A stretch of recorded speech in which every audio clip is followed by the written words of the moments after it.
Re-Zero, Side Story, Frederica and Petra's Maid-san Days 2, Chapter 1.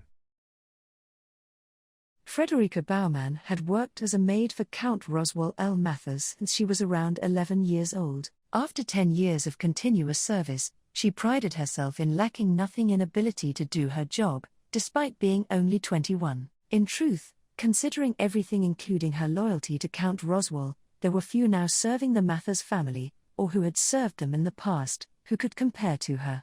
A girl forgotten by the world might have been one of those, but there's no need to talk about that here. Regardless, Frederica, with that many years of working as a maid, was in a position to provide outstanding guidance to junior maids, and she had instructed many new maids in their jobs and manners. The number of maids she had thus trained was now more than she could count on her fingers and toes, but even to Frederica, this was a new experience. Her student was too excellent, and she was having trouble deciding what to have her learn. Frederica nay summer, I finished my work. What should I do next? When the girl found Frederica, she immediately smiled brightly and ran towards her. The very first thing she said was to announce the completion of her job, and then she cutely inclined her head and waited for her next instructions. Her brown hair was tinged red, and she had fairy-like features. Her slender white limbs were long, and while it was still developing, her appearance hinted she would develop into a great beauty someday. A sigh escaped. "Oh, you're so cute. ? Frederica nay summer, oh, it's nothing, Petra. When you announced that you'd finished so quickly, I was a little surprised." Laughing softly with a hand over her mouth, Frederica hid her admiration with a smile. This adorable, clever girl looked up to her greatly. Inadvertently revealing her honest opinion in the face of that admiration had to be carefully avoided. As well, what she needed to be conveying now was not words in her own defense, but rather, well, I can't just stand here being surprised. Petra, you've done your work well. You're quite skilled. As your teacher, I'm very proud of you. Ah ha ha. I did my best. Frederica's large palm gently rubbed Petra's red ribbon-decorated head. Smiling as though it felt ticklish, Petra did not reject that touch. Behold, this adorableness. One might want to have a younger ram learn from this example. That girl never did speak with respect, and she would never call me nay summer. This is so much nicer. Nay summer, what should I do next? Let's see. Well then, all of the jobs in the mansion are taken care of for the moment. Perhaps we should go shopping together in the village. Your friends in the village should enjoy seeing how cute you look in your uniform. If you say so, Frederica nay summer, that's a good response. Well then, let's be off. For a moment, Petra's eyes were filled with hesitation, but the smart girl quickly covered that emotion and accepted Frederica's intention to visit the village. In this way, too, she was a very mature child. Holding a small hand in her hand, Frederica once again felt joy over how well her new favorite student was turning out. Chapter 2. To Petra Late, diving in as a maid in Lord Roswell's mansion was a big decision that required a great deal of courage. Its lord's relationship with Alam village was cordial, but it was not a relationship that would tolerate rudeness or recklessness. Even though she was still young, Petra understood that much, and she felt that it was unfair to live in a way that would use youth as a reason to seek tolerance from adults. In the past, there was a time when she had taken that sort of attitude often. As a result, she now disliked her old self, and renewed her stance that being sly was inappropriate. She, herself, wished to be in a position where she could seek the same accomplishments as an adult. Hence, it wouldn't make sense to be using her youth as an excuse. That was her thinking. Well, that's how Petra was, but before entering the mansion, she had an understandable fear. Even though her way of thinking was grown up, she was still only 12 years old. It was only normal that she would, like anyone else, feel nervousness and fear about leaving her parents and starting work. Fears like, what if the senior servant teases me? What if the master doesn't like me? And what if it seems like my heart will be crushed under a mountain of jobs more terrible than I could imagine? However, Petra quickly came to think that each of those fears was a needless anxiety. Petra's fears were gently, almost too easily, washed away by her tall, beautiful, golden-haired, perfect senior maid. At the moment she arrived at the village together with Frederica, Petra's friends, Lucas, Mild, Mina, and the others who were always together, surrounded her before she knew it. Have a good time. You must always cherish your friends. I wouldn't want those children to be upset with me for taking you away from them. Frederica said this as she couldn't bear to see Petra, surrounded by her friends, looking troubled as she was about to use her job as a reason to turn down their invitation. As she was seen off by Frederica with a small wave, Petra, feeling a little like her hair was being pulled, was taken around the village by Lucas and the others. Oh, Petra, you're such a dear, that's the same uniform as Ram Summer. It's lovely. Grandma, isn't the food ready yet? Seeing her in her work uniform from the mansion, everyone from the village gave their thoughts with a smile. A few of the responses were a little different than she'd hoped, but most of what was said was praise for her. To be honest, it was a bit of a relief. The mansion had two different uniforms, the graceful one worn by Frederica, and another with rather more exposure. Petra had chosen the latter. Naturally, who she was hoping to have think she was cute when she chose it wasn't mentioned. However, she couldn't just continue floating along on that praise. It's not surprising that everyone's uneasy. Aside from the matter of Petra going to the mansion, Alam village was carrying a great sense of disquiet. This was due to half the people of the village having not yet returned from their evacuation. The village was half as lively as usual, or even less. Even in the faces of the adults praising Petra, she could see that they were trying to not worry the children. I'm a little unhappy at being treated like a child, though, there's no helping that, Petra acknowledged with a sigh. The time to complain about that unhappiness would be after she had accomplishments like those of an adult. That would take more time. All right, I'll do my best at the work at the mansion. Thinking that, Petra renewed her strong determination to do so. Everyone has had a chance to see me, and I need to get back to work, so I have to go find Frederica Summer now. Petra puffed up her thin chest, and announced that to Lucas and the rest.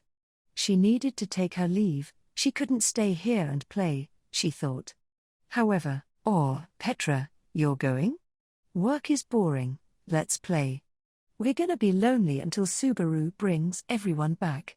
Everyone, you mustn't be selfish. Subaru and Emilia Summer are working hard for everyone in the village, after all.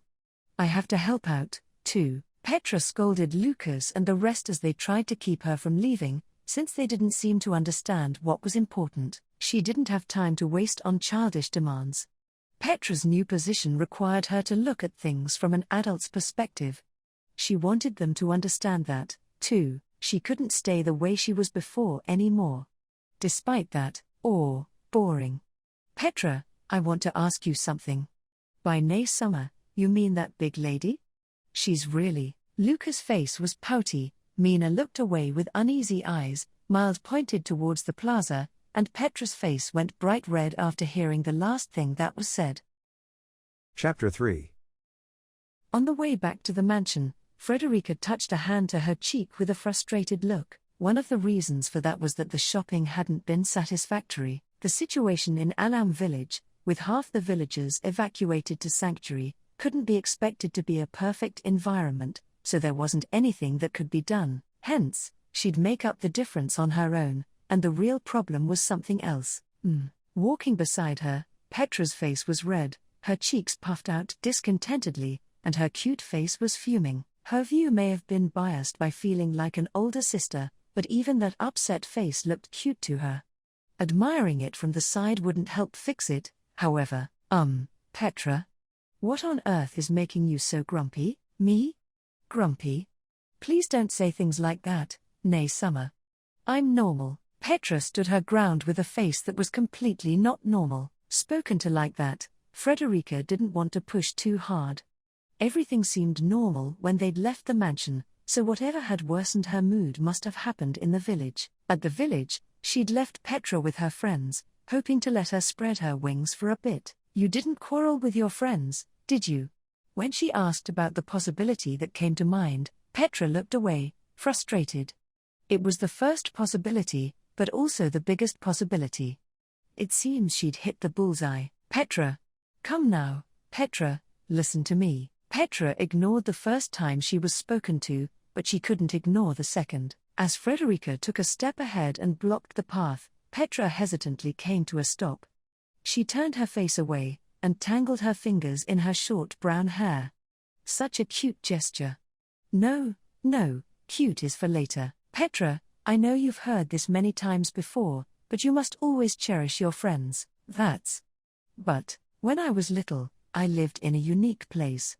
There wasn't anyone my age, and my younger years were a bit lonely. Trying to help the stammering Petra understand, Frederica spoke about her own childhood. She remembered often playing by herself.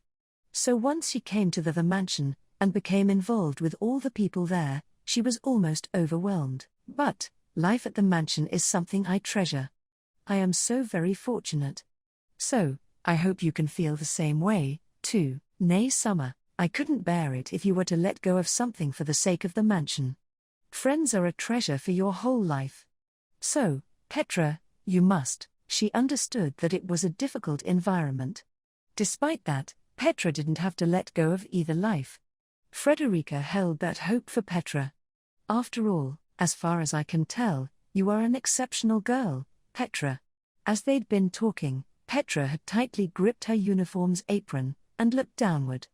However, at Frederica's final words, she raised her head and looked straight back with her jade eyes. Her big, round eyes were a little dampened by tears. But, Frederica, nay, Summer. Everyone, they were mean. And so, you quarreled with them. Can I ask why it started? They made fun of her uniform? They complained that she couldn't play? Or maybe it was when they were complaining about half the villagers still being gone. Frederica felt uneasy as Petra hesitated. Then, slowly, they said that Frederica, nay, Summer's mouth was scary. At the teary-eyed Petra's words, Frederica received quite a shock. To think that the cause of the quarrel between Petra and her friends was the shape of Frederica's own face, the fangs that she was self-conscious about.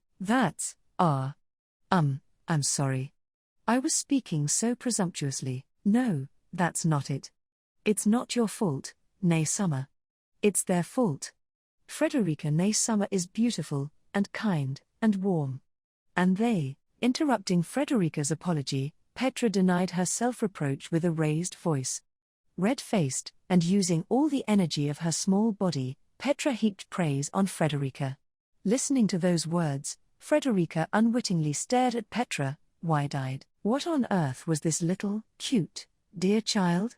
Was she an angel? And, listening to that angel's words, Frederica suddenly noticed. Petra, look, Patting Petra's head, Frederica pointed behind her. On hearing those words, Petra turned around slowly and opened her eyes wide. There were the children from the village, looking upset. Every face bore an expression that was sad, and wanted to apologize. Go patch things up with them, Petra. They're very good friends, after all, Frederica, nay, Summer. And, if it's acceptable, could you introduce me as well? If they're Petra's friends, I'd like to be friends with them, too. As Frederica smiled, and winked, Petra wiped her cute face with her sleeve. Then her face brightened, and, yes. Everyone, let me tell you about how nice Frederica, nay, Summer is. With that, holding Frederica's hand tightly, Petra walked briskly forward. Pulled along by that small body's limitless energy, Frederica was a bit surprised as she followed. Well now, these were her cute Petra's good friends. Compared to the etiquette of noble society, this meeting made her quite a bit more nervous. Grinning a little from that nervousness, Frederica softly, gently returned Petra's clasp on her hand.